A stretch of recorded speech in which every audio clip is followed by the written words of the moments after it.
और जो अभी करंट में विवाद चल रहा है सर, एक तो जैसे राणा सांगा वाला विवाद चला, वो क्या विवाद है आप लोगों के? मैं जब भी देखता हूँ तो हर सम्मान में पगड़ी पहनाई जाती है, तो किस चीज को रिप्रेजेंट कर रही होती है ये पगड़ी? गोदावरी हांदो मलियन गोल्डनी हांदो मलियो नमत उदावत पड़ रही है, पता बताना इसका क्या है सर? जब वो पोखरण का परमाणु परीक्षण वहाँ पे किया गया था तो उस पूरे एरिया में प्याज का जो यूज था बढ़ा दिया था। प्याज की राइस जो कैरियर ऐप है उस पर राजस्थान में आप कौन कौन से बैचेस की क्लास दे रहे हैं और देने वाले हैं? हम उसको पहले दिन से उंगली पकड़ने से लेकर आखिरी दिन सिलेक्शन करवाने तक की गारंटी ले रहे हैं, तो ये टीम उस तरीके से काम कर रही है। मेरे प्यारे बच्चों, आप सभी को नमस्कार, आप सभी का स्वागत है इस सेशन में। मेरे दोस्तों, आज हम जिन विद्वानों के साथ बैठे हुए हैं, ये वो व्यक्ति हैं जिन्होंने राजस्थान में हजारों बच्चों को सरकारी नौकरियां दिलवाई हैं।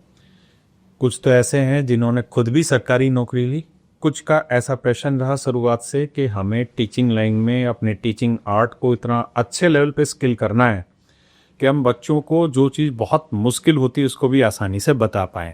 और ये मेरे लिए बहुत गौरव का क्षण है कि मैं ऐसे विद्वानों के साथ बैठा हूँ।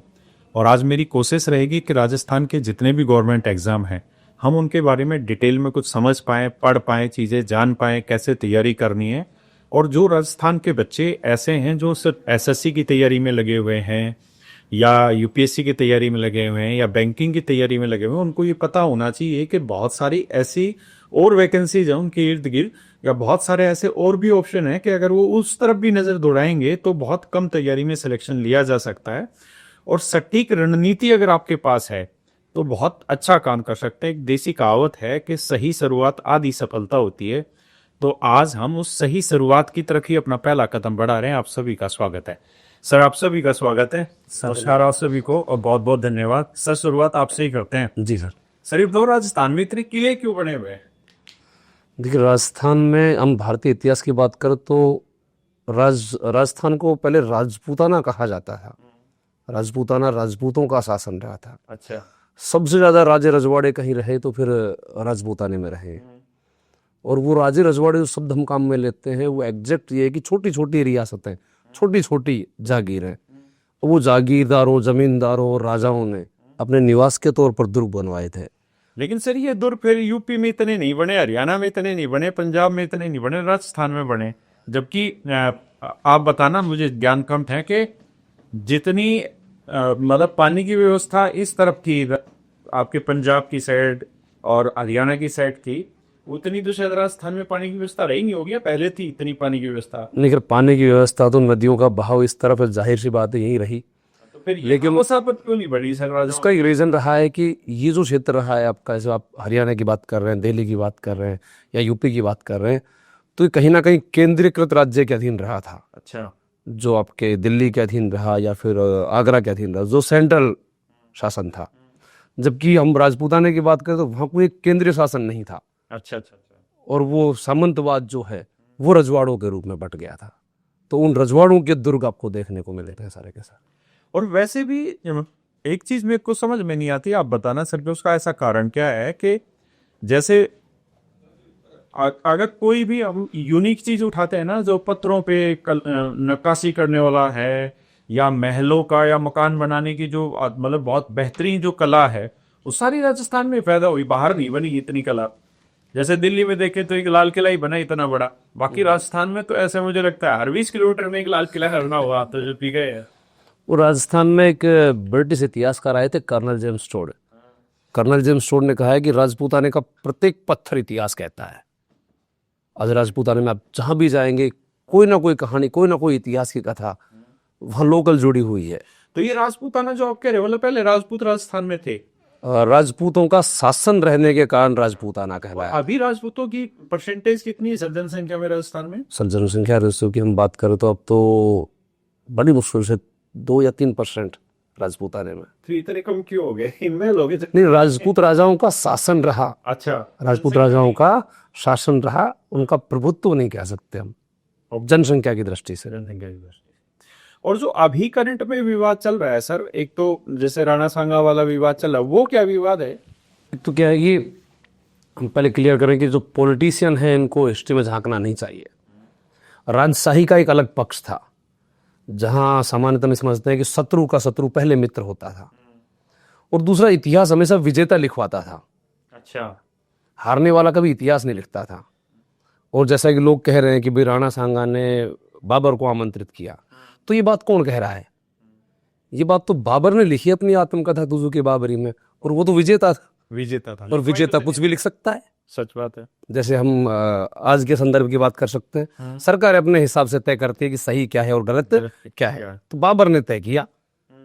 हम राजपूती इतिहासकारों की बात करें, समकालीन किसी भी इतिहासकार ने इस बात का ब्यौरा नहीं दिया है कि राणा सांगा ने बाबर को बुलाया, और सूर्यमल्ल मिश्र ने लिखा है या हमारे रणछोड़दास भट्ट ने लिखा है, आपके राणा राज सिंह के दरबारी रहे, या श्यामल दास जिन्होंने सज्जन सिंह के दरबार में रहते हुए चित्तौड़गढ़ पट्टावली को संकलित किया है वीर विनोद के नाम से, उन्होंने कहीं भी इस बात की जानकारी नहीं दी है।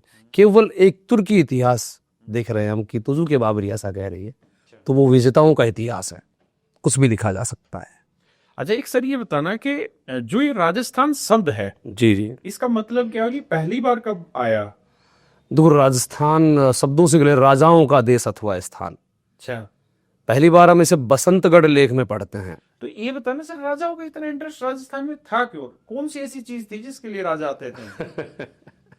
देखिए, मैंने अभी आपसे कहा था कि जो ये हरियाणा का क्षेत्र है या दिल्ली का क्षेत्र है या फिर यूपी का क्षेत्र है पंजाब वाला, या पंजाब वाला क्षेत्र है, ये एक केंद्रीय शासन हो गया था। और यहाँ केंद्रीय शासन होने के कारण जो छोटे सामंत वर्ग थे वो यहाँ से चटक कर चले गए, और उन लोगों का प्रभुत्व उस क्षेत्र में रहा। यहाँ के शासन सामान्य जो शासक होते थे आपके सेंट्रल के, वो सामान्यतः राजपूताने में नहीं जाते थे। उसका कारण इतना सा था कि वहाँ आय के स्रोत तो कम थे, अच्छा, और खर्चा ज्यादा था, तो वो खर्चे में बैठे हुए राजा महाराजा है हमारे।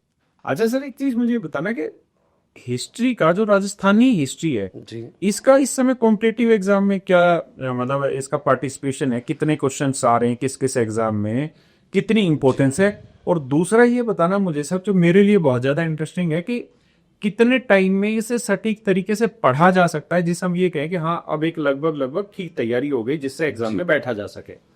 दूर राजस्थान हिस्ट्री पढ़ने पढ़ाने को बहुत लंबी है। लोग अक्सर कमेंट्स करते रहते हैं कि राजपूत काल ही खत्म नहीं होगा तुमसे। मास्टरों के लिए ये चुनौती होता है ये, क्योंकि राजपूत काल बहुत लंबा है। लेकिन हम कंपटीशन की बात करें तो कंपटीशन में हम मान लेते हैं कि 100 क्वेश्चन कंपटीशन में है, तो आपके 12, 13, 14, 15 सवाल राजस्थान हिस्ट्री के होते हैं। और वो 15 सवाल जो होते हैं उनमें से 50% रेशो आपका मॉडर्न हिस्ट्री में चला जाता है। जो 1857 क्रांति है, किसान आंदोलन है, प्रजामंडल आंदोलन है, जनजातीय आंदोलन है, राजस्थान का एकीकरण है, बेसिक सवाल आधे से ज्यादा वहां चले जाते हैं। जबकि हिस्ट्री का वो 30% ही रेशो है, 70% से शेष रह गया है, जिसमें हम सभ्यताओं की बात करें और राजपूत काल की बात करें। और ये किस किस एग्जाम में रहता है? सभी में? राजस्थान में जितनी भी भर्ती परीक्षाएं होती हैं वो आरपीएससी द्वारा आयोजित कराने वाला एग्जाम आरएस हो गया है, फर्स्ट ग्रेड हो गया है, देन आपका सेकंड ग्रेड एग्जाम हो गया शिक्षक भर्ती का, या तृतीय श्रेणी शिक्षक भर्ती परीक्षा हो गई, अभी हाल ही में चतुर्थ श्रेणी भर्ती परीक्षा होनी है।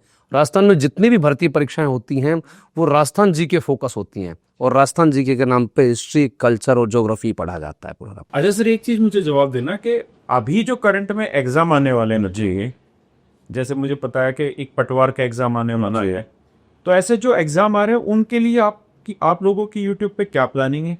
जो यूट्यूब चैनल है कैरियर राजस्थान, जी सर, तो उस पे क्या प्लानिंग है? क्या आप फ्री ऑफ कॉस्ट बच्चों के लिए कुछ कर रहे हैं कि एग्जाम से पहले, जैसे हम लोग अपने एसएससी में करते हैं ये काम या बाकी एग्जाम में करते हैं, तो आप लोगों की क्या प्लानिंग है? एक बार उसे भी बताना सर। एक तो क्या कि जैसे भी राजस्थान में हाल ही में एग्जाम होना है जेल प्रहरी का, पटवार का, चतुर्थ श्रेणी भर्ती परीक्षा का और वीडियो का, एक सीरीज हम शुरू कर चुके हैं सफलता सीरीज के नाम से। किस चीज के लिए सर वो? जो बेसिक जेल प्रहरी और आपके चतुर्थ श्रेणी भर्ती परीक्षा के लिए है। अच्छा, ये अभी पेपर होने जो वाला? हाँ, अभी एग्जाम होने हैं। और दूसरा जो भी पटवार एग्जाम होने वाला है हमारा मई में, उसको लेकर हम 10 अप्रैल को एक जुनून सीरीज शुरू कर रहे हैं, जो 30 दिन 30 मैराथन रखेंगे, और फ्री ऑफ कॉस्ट और कंप्लीट क्वेश्चन। तो उसमें सारे सब्जेक्टों की रखेंगे? सभी सब्जेक्टों के कंप्लीट, बिल्कुल। Nice sir.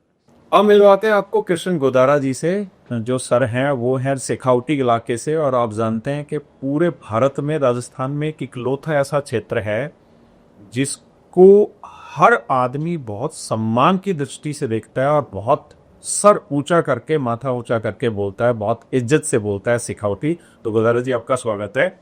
सबसे पहले कि ये जो शेखावटी इलाका है ये इतना फेमस क्यों हो रहा है? सर शेखावाटी दो चीज़ों से फेमस है अभी। एक तो आपने बताया कि शेखावाटी से है, तो शेखावाटी में हर घर के अंदर आपको एक सैनिक मिल जाएगा। हर घर में जितने भी अब तक शहीद हुए हैं, प्रत्येक गांव में एक शहीद नाम मिल जाएगा।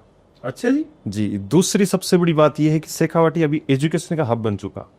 इसमें कोई दो राय नहीं। किसी भी तरीके की, किसी भी प्रकार की यदि आपको एजुकेशन लेनी है, चाहे वो डिफेंस से संबंधित हो, चाहे वो कंपटीशन से संबंधित हो, चाहे वो किसी भी लाइन की हो, चाहे आईआईटी हो, पीएमटी, तो सारी सुविधा आपको वहीं मिले शेखावाटी जी।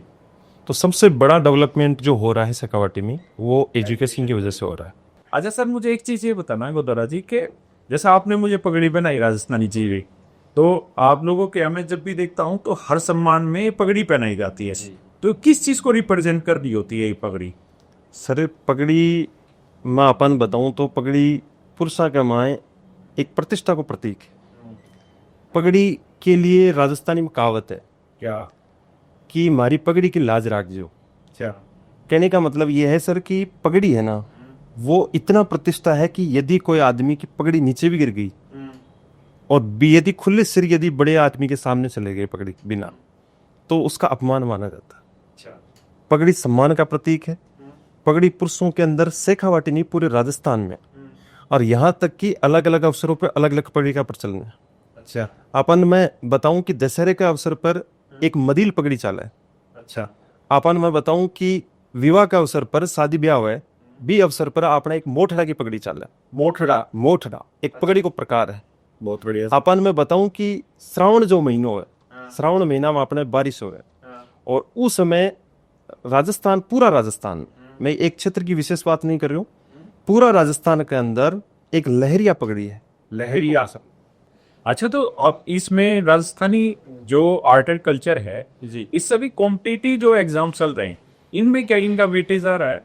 राजस्थानी कल्चर की अपन बात करा तो आरपीएससी की सर ये कि कोई भी आपने एग्जाम को नहीं, चाहे बात राजस्थान की छोटी से छोटी भर्ती उठा लो और बड़ी से बड़ी उठा लो, मैं नॉर्मल दो चार नाम ले दूं। छोटी से छोटी मान लो बीएसटीसी, राजस्थान पुलिस, जेल परेरी, इसके अलावा पटवार, वीडियो, कोई भी exam, second grade, third grade, first grade, इसके अलावा आरपीएससी की कोई भी संबंधित आरएस तक की एग्जाम है, कोई भी राजस्थान संबंधित यदि बढ़ती है तो भी राजस्थान की कला एवं संस्कृति को वेटेज हमेशा ज्यादा रही हो। पहली 2015 से पहले क्या हो तो कि राजस्थान हिस्ट्री और कल्चर को, हिस्ट्री को वेटेज बहुत ज्यादा था। अब वर्तमान के अंदर यदि मैं बताने या बताऊं कि 20 क्वेश्चन राजस्थान का आ रहा है, राजस्थानी हिस्ट्री और कल्चर से संबंधित, तो बामू 12-13 क्वेश्चन कल्चर का, यानी 60 से 70% वेटेज है वो राजस्थानी कल्चर को है। तो मेरे बच्चे आप स्वागत करते हैं कुलदीप जादौन सर का। और सर जो है वो ज्योग्राफी पढ़ाते हैं, और खासकर ज्योग्राफी के जो टीचर होते हैं उनमें बहुत अच्छी खास आदत होती है क्या कि चीज़ों को समझने का जो नज़रिया होता है ना वो बहुत गहराई में होता है, और हर चीज़ के पीछे तर्क ढूंढते हैं। और तर्क ढूंढने के पीछे कारण ये है कि जैसा मेरी सबसे थोड़ी देर पहले बात होती तो सबने मुझे बताया कि ज्योग्राफी जो सब्जेक्ट है वो कहीं ना कहीं साइंस से ही निकाला हुआ सब्जेक्ट है। तो और साइंस है तो हर चीज़ में तर्क है। तो सर एक बहुत मतलब अनसुलझी पहेली हमें बोला जाता है कि 56 का मैदान, 56 की पहाड़ी और 56 का पर्वत, कहानी क्या है? सर इसकी बेसिक जो कहानी है सर वो अपने दक्षिण राजस्थान से जुड़ती है। दक्षिण राजस्थान में सर अपने बांसवाड़ा एक जिला है, बांसवाड़ा, प्रतापगढ़ और डूंगरपुर। तो सर वहां पर एक नदी बहती है जिसको कहते हैं माही नदी। अच्छा। अब माही नदी सर जब बांसवाड़ा में बहती है, दक्षिण में बहती है, और सर वो आदिवासी क्षेत्र है। अब जब माही नदी बांसवाड़ा और प्रतापगढ़ में बहती है तो वहां पर सर आदिवासियों ने गांव के समूह बना रखे हैं, और उन गांव के समूह को की संख्या 56 है। तो वो लोग जो आदिवासी लोग हैं उनके गांव का जो समूह है वो उस माही नदी से अपने जीवन को चलाते हैं, खेती करते हैं, सिंचाई करते हैं। तो जिस मैदान पर, जिस क्षेत्र पर वो आदिवासी लोग रहते हैं, उस बांसवाड़ा क्षेत्र में, उस प्रतापगढ़ क्षेत्र में, उस पूरे एरिया को कहते हैं 56 का मैदान। 56 का मैदान जी, ये एक मैदानी क्षेत्र है सर, जो कि राजस्थान के बांसवाड़ा से जुड़ा हुआ है, आदिवासी एरिया से। और माही नदी यहाँ की मेन नदी है, गंगा के रूप में जानी जाती है सर। ये इस माही नदी को सर आदिवासियों की गंगा कहते हैं, इतनी पवित्र नदी मानी जाती है दक्षिण अपने राजस्थान की।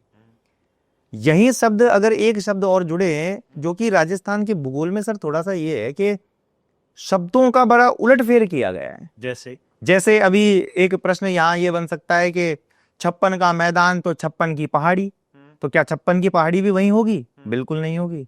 56 की पहाड़ी पश्चिम राजस्थान में एक जिला बना है नया। अच्छा। सर राजस्थान में जिलों में बड़ा उलटफेर हुआ है। सरकार ने बच्चों के दिमागों को यूं घुमा दिया। तो सर पश्चिम राजस्थान में एक जिला बना और उस जिले का नाम है बालोतरा। अच्छा। और उस बालोतरा जिले में जो पहाड़ियां हैं उन पहाड़ियों की संख्या है 56। तो उन पहाड़ी वाले क्षेत्र को कहते हैं 56 की पहाड़ियां। अच्छा। तो 56 की पहाड़ी तो अपने बालोतरा क्षेत्र में हो गई, और जो अपने आदिवासी लोग रहते हैं, भाई लोग रहते हैं, वो अपने कहां चले गए? मैदान में, 56 के मैदान में। अब यहां पर एक कंफ्यूजन क्रिएट और हो गया कि सर ये 56 का पर्वत क्या है? तो 56 का पर्वत एक हमारे मेवाड़ में एक जिला पड़ता है उदयपुर, और उस उदयपुर वाले जो एरिया है उसमें ऐसे छोटे छोटे पर्वतों की श्रृंखला है, एक क्रम है। तो फिर बच्चा ये भी कह सकता है कि सर जरा ये बताओ कि आपने यहाँ पर इसको 56 का पर्वत क्यों बोला, पहाड़ी क्यों नहीं बोल दिया? बिल्कुल। तो फिर यहाँ पर उसको समझाना पड़ेगा बच्चा कि 56 का जो पर्वत है, जो पर्वत शब्द है वो अलग होता है और पहाड़ी वो अलग होती है। धीरे धीरे बच्चों मैं आपकी मुलाकात करवाता हूँ दिनेश सर से, जो पॉलिटी पढ़ाते हैं और बहुत प्रख्यात अध्यापक हैं और बहुत सालों से पढ़ाने लग रहे हैं। आइए इनसे मिलते हैं और इनके एक्सपीरियंस के बारे में जानते हैं चीज़ों का। सर सबसे पहले तो ये बताना कि आप पॉलिटी कब से पढ़ाने लग रहे हैं इस कॉम्पिटिटिव एग्जाम? मैं कॉम्पिटिशन एग्ज़ाम में सब 2013 से राज्य व्यवस्था दे रहा हूँ, लिखा हूँ, और लंबे समय से जो मैं महसूस कर रहा हूँ कि जो राज व्यवस्था जो है उसमें जो टर्मिनोलॉजी का मेन रोल रहता है कि क्वेश्चन जो होता है कि एक शब्द होता है, उस क्वेश्चन में वो शब्द ही आंसर चेंज कर देता है। जैसे कि भारतीय संविधान में अनुसूची 9 जो शेड्यूल 9 है वो उसको कब जोड़ा गया, और क्वेश्चन आता है कि इसको कब पूर्व स्थापित किया गया। पूर्व स्थापित किया। यस। अब बच्चा जो है वो उसको समझ नहीं पाता है। बच्चा कब जोड़ा गया उसको तो बता देगा उसका आंसर, लेकिन पूर्व स्थापित किया गया ऐसा वर्ड आ जाता है, तो वहाँ पर दिक्कत आती है। बच्चा जो है वो उस क्वेश्चन को समझ नहीं पाता है। या फिर जैसे शेड्यूल 10 की बात करें, अनुसूची 10 की बात करें, तो उसमें क्या है कि 2 बार अमेंडमेंट किए गए। अब जो 2 बार अमेंडमेंट हो रहे हैं उसमें तो पूर्व स्थापित वर्ड को ये समझता है कि जो सेकेंड टाइम में जो अमेंडमेंट हुआ उसके बारे में पूछ रहा है यहाँ पे।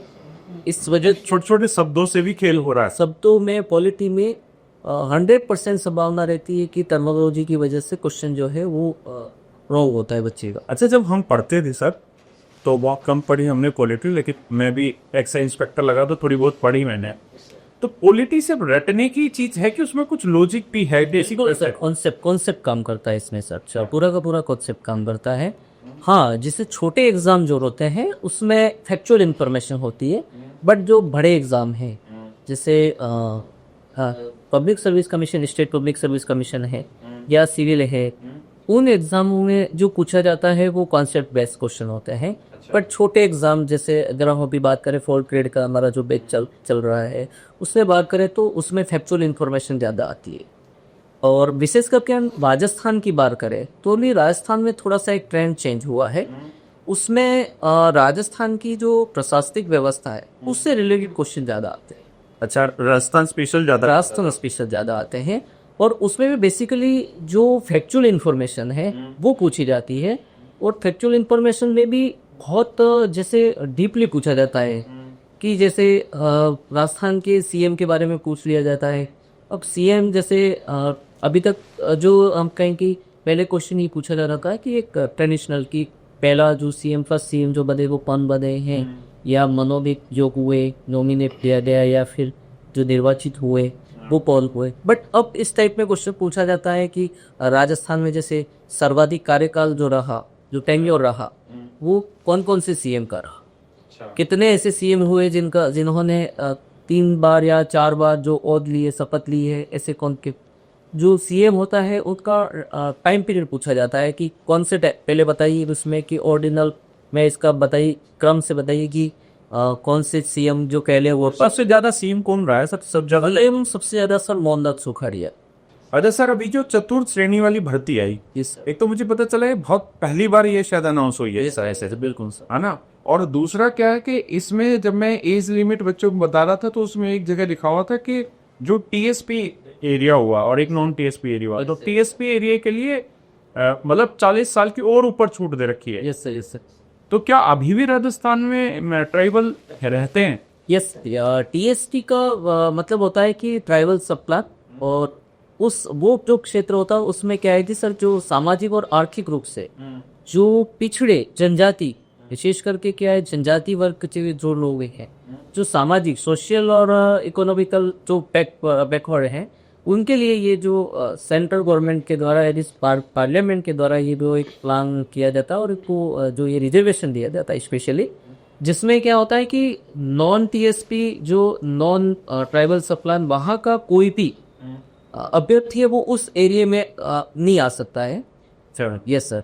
उसमें क्या है कि इस भूमिपुत्र साधोपसो भूमिपुत्र की अवधारणा इसमें काम करती है कि वहाँ का जो संसाधन है उस संसाधन पे उसी क्षेत्र का व्यक्ति जो है वो लगेगा उसमें, ताकि उन लोगों का जो सामाजिक और आर्थिक जो विकास हो सके और उनको मुख्य धारा में हम ला सके, ये प्लान होता है। लेकिन अभी जो वैकेंसी में देख रहा था लगभग 5000 पोस्टें हैं इसी अंदर जो टीएसपी एरिया की है। यस। तो जो ये ट्राइबल वाला जो इलाका है, क्या इसमें इतनी संख्या है अभी राजस्थान में कि 5000 पोस्टिंग से बनी जाए? बिल्कुल बिल्कुल यस। और सारे डिपार्टमेंट में, इवन ट्राइबल एरिया में नहीं, और मैं बताऊं कि पूरे राजस्थान में जो 4th ग्रेड जो है वो 4th ग्रेड सभी विभागों में। कोई कहावत नहीं है सर, जैसे बागड़ी में, जैसे और भाषाओं में, जैसे राजस्थान में बोदारा सर ने बताई, कोस कोस पे पानी बदले 4 कोस पे वरना, ऐसी कोई अपनी भाषा का? हाँ बिल्कुल सर। पोदारे हांदो मलियन गोर्धनी हांदो मलियन। नमत बताओ, बहुत है मतलब बताना इसका क्या है सर?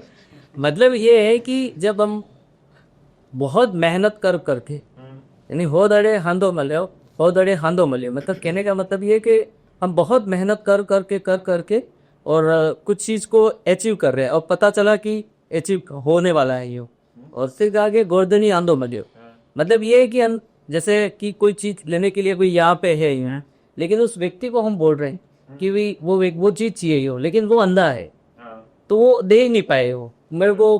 मतलब ये कहने का मतलब ये है कि हम जा पहुंच तो गए वहाँ पे, पर फिर भी हमें वो अचीव नहीं बात जो चाहते थे। Yes sir.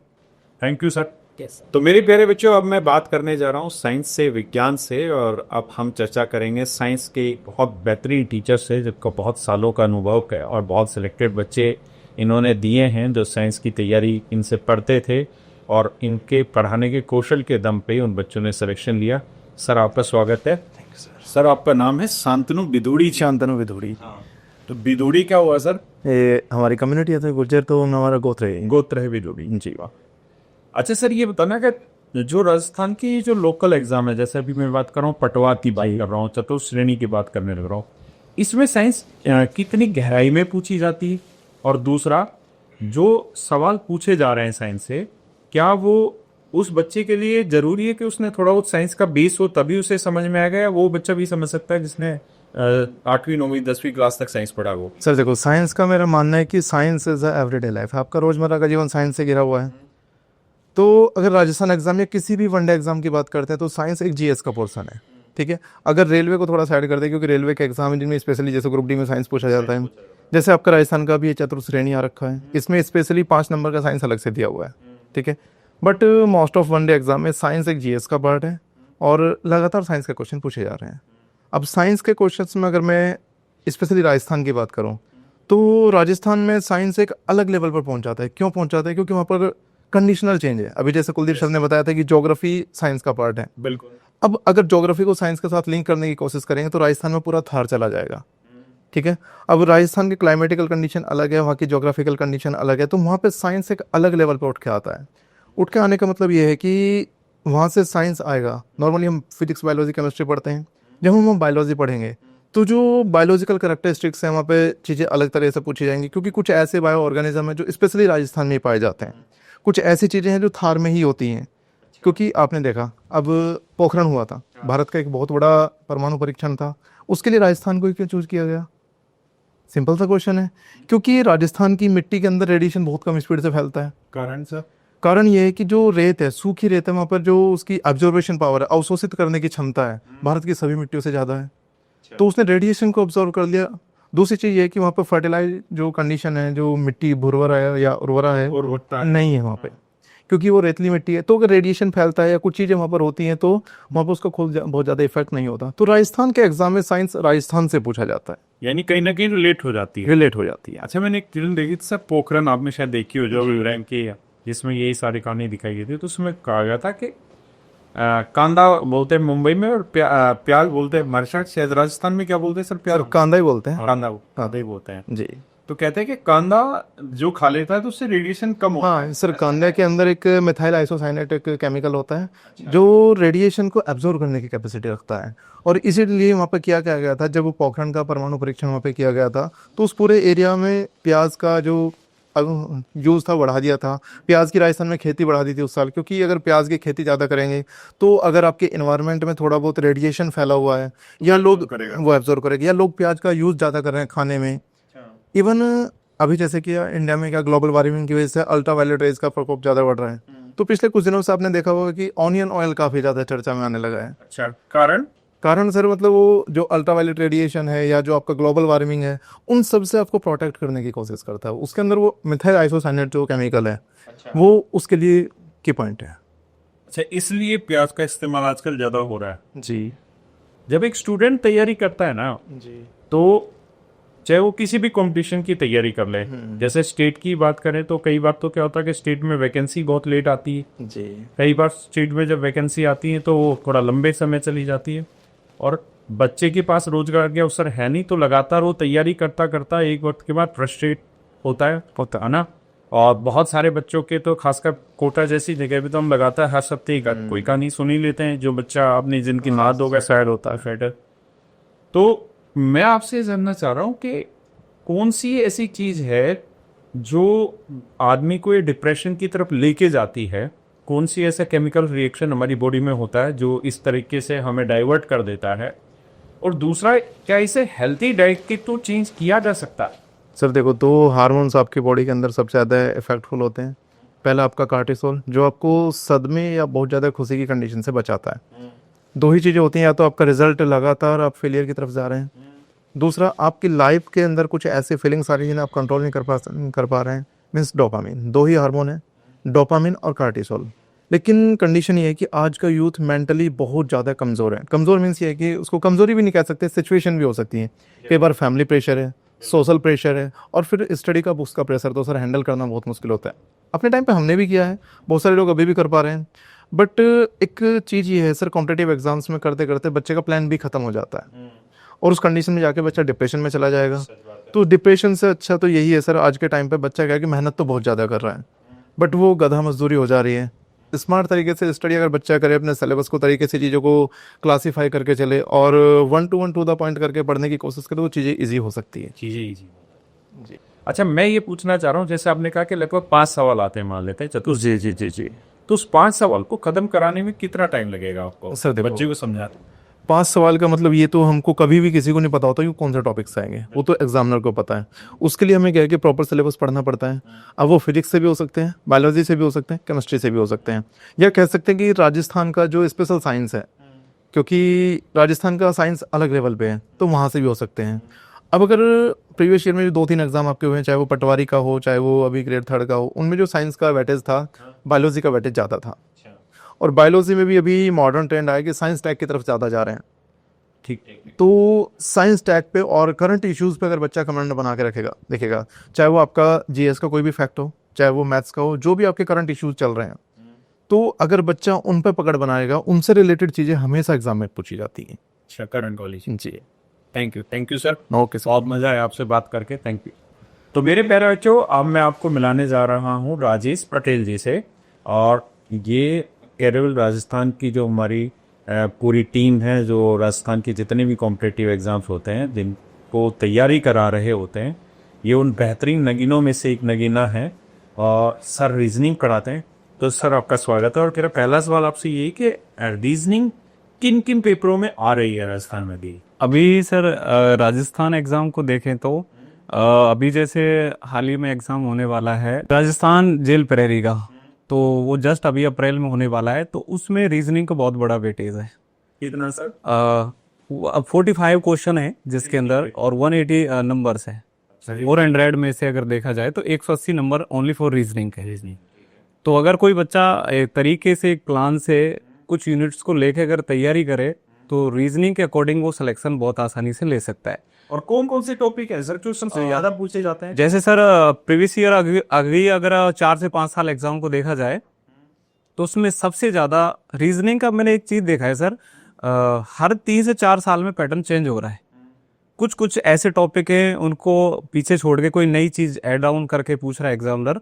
तो अभी राजस्थान में अगर देखा जाए, जेल प्रहरी की जो लास्ट भर्ती हुई थी इससे पहले, उसमें 4 से 5 टॉपिक को सबसे ज़्यादा टारगेट किया था, जिसमें एक एनोलॉजी था, क्लासिफिकेशन था, और एक कथन निष्कर्ष जिसको स्टेटमेंट कंक्लूजन के नाम से जानते हैं। स्टेटमेंट कंक्लूजन तो हर जगह पूछा जाता है। हाँ जी सर, ये रेलवे एग्जाम में भी बहुत इसके क्वेश्चंस आ रहे हैं। हर जगह। हाँ बिल्कुल सर, इस पे स्टूडेंट को ज़्यादा ध्यान करना चाहिए। जैसा मेरा मानना है, जेल प्रहरी के अंदर कथन निष्कर्ष के साथ में इसके 3 से 4 टॉपिक और साथी है, जैसे स्टेटमेंट के आर्गुमेंट्स, कथनों के तर्क ज्ञात करना, धारणा से कार्रवाई करना। तो इसमें क्या है, बच्चा नॉलेज पे डिपेंड करता है। इनके क्वेश्चंस निकालने की कोई बेसिक ट्रिक नहीं है। अगर मैं कहूं कि रीजनिंग जो तर्क शक्ति सब्जेक्ट है वो कई विषयों को जोड़कर एक बनाए गए हैं।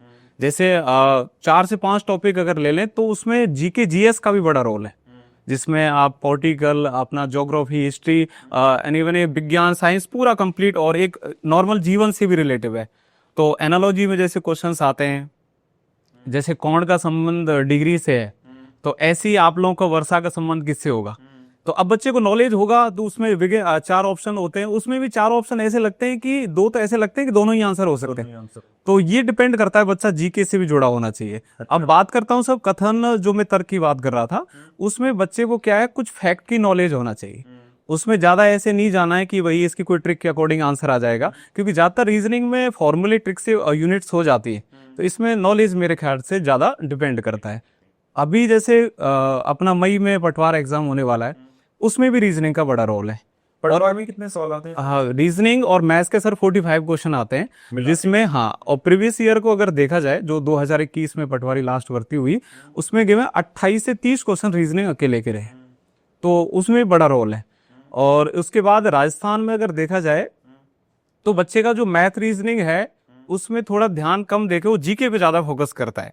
अगर कोई बच्चा एक रणनीति प्लान से अगर मैथ रीजनिंग को भी लेकर चल जाए तो मैं कह सकता हूं कि आसानी से कम समय में भी सिलेक्शन लिया जा सकता है।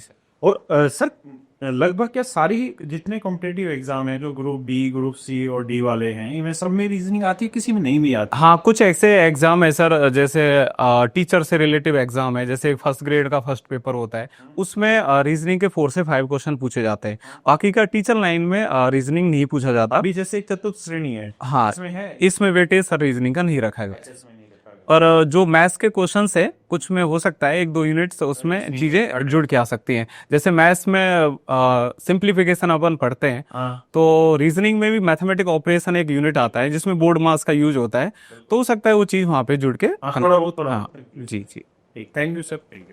तो मेरे प्यारे बच्चों, अब मैं आपको मिलाने जा रहा हूँ उस कड़ी से जो राजस्थान में हर चीज को बांधे हुई है, और उसको हम कहते हैं गणित। और मेरे दोस्तों, मैं आपको मिलाने जा रहा हूँ गणित के एक बेहतरीन अध्यापक से, जिसका नाम है धर्मेंद्र। नाम में गणित नहीं है लेकिन काम में बहुत गणित है। तो सर आपका स्वागत है। गुरुदेव प्रणाम, नमस्कार, राम राम। और सर आप धुरी हैं कैरेबिल राजस्थान की, तो मैं आपसे मुख्यतः 2-3 चीजें जानना चाहता हूँ। पहला, अभी आप लोग राजस्थान को लेके क्या क्या चीजें यूट्यूब पे करने वाले हैं? दूसरा, जो कैरेबिल ऐप है उस पर राजस्थान में आप कौन कौन से बैचेस की क्लास दे रहे हैं और देने वाले हैं? गुरुदेव, अभी राजस्थान के कैरियर विल पर अगर बात की जाए बैचों की, तो राजस्थान पटवार का बैच हमारा चल रहा है, बीएसटीसी का बैच हमारा चल रहा है, चतुर्थ श्रेणी भर्ती का बैच हमारा चल रहा है, और जो आने वाली जो भर्तियां हैं 3rd ग्रेड, 2nd ग्रेड, ये सबसे बड़ी भर्तियां होती है राजस्थान के अंदर टीचिंग डिपार्टमेंट के अंदर। इसके अलावा बात की जाए तो वीडियो ग्राम विकास अधिकारी का ये बैच भी हमारे जल्दी आने वाले हैं। यूट्यूब पर हम सीरीज चला रहे हैं फिलहाल, स्पेशल चतुर्थ श्रेणी के लिए सफलता सीरीज। बहुत अच्छा। इसके अलावा आने वाली जो सीरीज है बच्चों के लिए, राजस्थान पटवार के लिए स्पेशल सीरीज आ रही है हमारी 30 दिन के लिए, राजस्थान पटवार के लिए पटवार जुनून। इसमें उन बच्चों के लिए सबसे ज्यादा फायदेमंद है जिन्होंने अभी तक पढ़ाई पूरी तरह से नहीं की हो और लास्ट टाइम पे फॉर्म अप्लाई किया हो, क्योंकि इसके फॉर्म की लास्ट डेट भी अभी गई थी। अच्छा। और दूसरी बात, उन बच्चों के लिए भी सबसे ज्यादा इंपॉर्टेंट है जिन्होंने पूरे साल काफी ज्यादा पढ़ लिया लेकिन लास्ट टाइम पे अब कंफ्यूजन बना हुआ है कि अब क्या पढ़ा जाए, उसे समेटने के लिए भी उन बच्चों के लिए एक इंपॉर्टेंट ये सीरीज रहने वाली है। इसके साथ अगर बात की जाए तो राजस्थान के अंदर बीएसटीसी का बच्चा और पीटीईटी का बच्चा, मतलब जिस बच्चे का ध्येय होता है, जिस बच्चे का लक्ष्य होता है कि मुझे टीचर बनना है, उस बच्चे के लिए भी स्पेशल सीरीज आने वाली है प्रतिज्ञा। इस सीरीज में उन बच्चों का कंप्लीट सिलेबस यूट्यूब पर भी कराया जाएगा और ऐप पर भी कराया जाएगा। और जल्दी अनाउंसमेंट स्पेशल होगा आप लोगों के लिए बच्चा, जिन बच्चों का टीचर का एक लक्ष्य था, काफी समय से जो बच्चे टीचर बनना चाह रहे थे, जिनका रीट का एग्जाम क्वालिफाई है, उनके लिए तृतीय श्रेणी भर्ती, शिक्षकों की तृतीय श्रेणी भर्ती के लिए स्पेशल बैच आने वाला है जल्दी से, जहां पर मैथ आपको खुद राकेश सर पढ़ाने वाले हैं। अच्छा सर, मुझे एक चीज बताना कि आप कैरियर राजस्थान की धुरी हैं और आप ये सारी चीजें बहुत अच्छे से आगे बढ़ा रहे हैं, लेकिन कैरियर जो है वो अपने आप में दो चीजों के लिए जाना जाता है। जी सर। सबसे पहला क्वालिटी के लिए, जी सर। कंटेंट जो है बहुत क्वालिटी वाला होता है, और दूसरा ये कि इसके जो फीस स्ट्रक्चर है वो बहुत सस्ता है। जी। हमारी पहली कोशिश ये रहती है कि मतलब जो ग्राउंड हो सबके लिए बराबर हो खेलने के लिए, ऐसा ना हो कि जिसका पैसा वही पढ़ाई करे। जी। तो मैं आपसे दोनों चीजों में बहुत सीरियस होकर सवाल पूछना चाहता हूँ कि एक तो कैरियर राजस्थान के तहत जितने भी बैचेज आ रही की फीस कितनी है, और दूसरा ये कि आप बाकियों से अलग क्या प्रोवाइड कर रहे हैं कि बच्चा आप पर विश्वास करे और कैरियर राजस्थान को राजस्थान में बहुत ऊपर लेकर जाए। अगर सर बात की जाए राजस्थान बच्चे के लिए कि फीस क्या है अभी, तो हमारी मैक्सिमम जो फीस चल रही है बच्चा वो 499 रुपए चल रही है। बहुत बढ़िया सर। और स्पेशल एक बैच लाए हमें अभी 45 दिन का क्रैश कोर्स पटवार के लिए स्पेशल, मात्र 199 रुपए की फीस पर।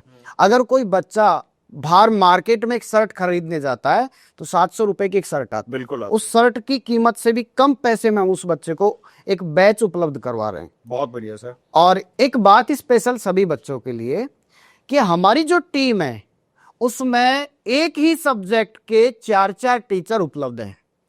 अगर बात की जाए राजस्थान जीके की, तो राजस्थान इतिहास का अलग सब्जेक्ट हो गया तो उसके लिए स्पेशल टीचर हो गया। आर्ट एंड कल्चर के लिए स्पेशल एक अलग टीचर हो गया। आपका राजस्थान भूगोल की बात की जाए तो स्पेशल अलग टीचर हो गया, और राजस्थान राज्य व्यवस्था का भी अलग टीचर हो गया। बहुत बढ़िया। और स्पेशल अगर बात की जाए राजस्थान के बच्चों के लिए, तो राजस्थान के बच्चों को क्लास में जो पढ़ाया जा रहा है उसका कंप्लीट पीडीएफ दिया जाएगा, हैंड रिटन नोट्स दिए जाएंगे, उसके अलावा प्रैक्टिस पार्ट भी दिया जाएगा पीडीएफ रूप में। उसके अलावा बात की जाए बच्चों के लिए, तो हमारी जो प्लानिंग है, एग्जाम से 10 दिन पहले प्रत्येक सब्जेक्ट की 5-5 घंटे का एक स्पेशल सेशन आएगा।